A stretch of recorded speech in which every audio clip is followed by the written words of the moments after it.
जय गुरु। पूर्ववर्ती भिडियोरे आमेमाने श्री श्री बड़मांको असीम धैर्य और सेवा परायणतार किछि घटनावली शुणिथिले।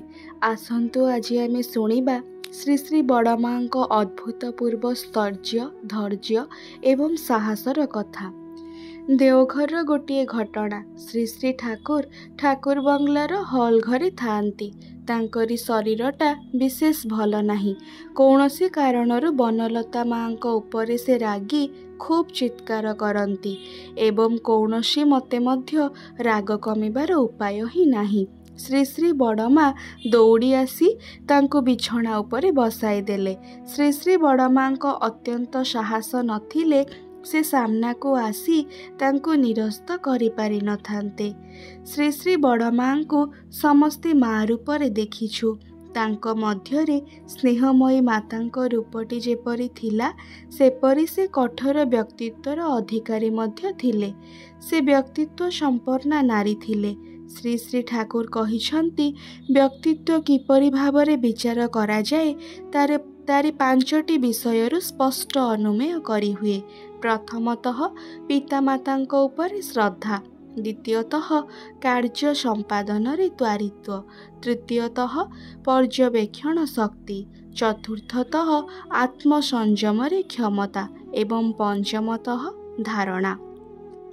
व्यक्तित्वर जो 5टी विशेष गुणर कथा श्री श्री ठाकुर कहिछंती एही 5टी विशेष गुण ही श्री श्री बड़मांको मध्यरे थिला। से निज पितामातांकु जेपरि श्रद्धा और भल पाती सेपरि तांकरी ससुर सासूंको प्रति मध्य भक्ति और श्रद्धा अतुट थिला। से सेमानंको पाखरु असीम भल पाइबा पाइछंती। सेमानंकर विश्वासर पात्री मध्य होइछंती। तांकरी पर्यवेक्षणर शक्ति असाधारण। से सबु जिनिस भल करी निरीक्षण करती एवं भल करी न देखी न बुझी कौनसी मंतव्य करती नहीं। से आगरू ही बुझी पारती कौन करिले केउ परिस्थिति रे कौन होई पारे। मनीष को देखी सी बुझी पारती कहा द्वारा कौन होई पारे। एपरी तांकरी धारणा शक्ति जे कौनसी काम कहिबा संगे संगे बुझी नियंती एवं अति क्षिप्रता और दक्षतार संगे ताहा संपन्न करती। तांकरी आउ गोटिए प्रधान गुण थिला आत्मसंयम। एही प्रकार संयम क्षमता साधारणतः देखा जाए नहीं। विशेषतः निज कन्या साधनार मृत्युरे तांको विशेष भावरे संयत हेबार देखिछि। शोकरे कातर हेबा तो दूरर कथा से पाषाणी मांको परे ठिया होई रही जाबतीय करणीय करी झियर शेष यात्रा कराइथिले। पुणी तांको देखिली देवघर रे जामतालार घरे। थंडा मेसिन व्यवहार करिबारु श्री श्री ठाकुर असुस्थ होई पड़िले। श्री श्री ठाकुरंकर डाहाण दिगटा अवश होई पड़िथिला। सेतेबेले श्री श्री बड़मांकर स्थैर्य धैर्य और संयम देखी अबाक होई पड़िथिली। श्री श्री ठाकुर सुस्थ न हेबा पर्यंत से अटल अचल होई तांकरी पाखरे थिले। जलीय जिनस छड़ा से किछि ही खाआंती नाही। तांकु विचलित हेबार देखा जाइनी। तांकरी धारणा करिबार शक्ति अव्यर्थ। एइटा गोटिए तांकरी चरित्रर विशेष गुण।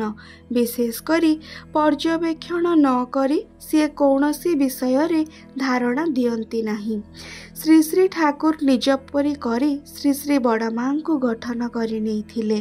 किछिटा बोधुए श्री श्री बड़मां को जन्मगत संस्कार मध्य थिला। एही प्रकार सर्वगुण रे गुणान्वित झियो देखा जाए नाही।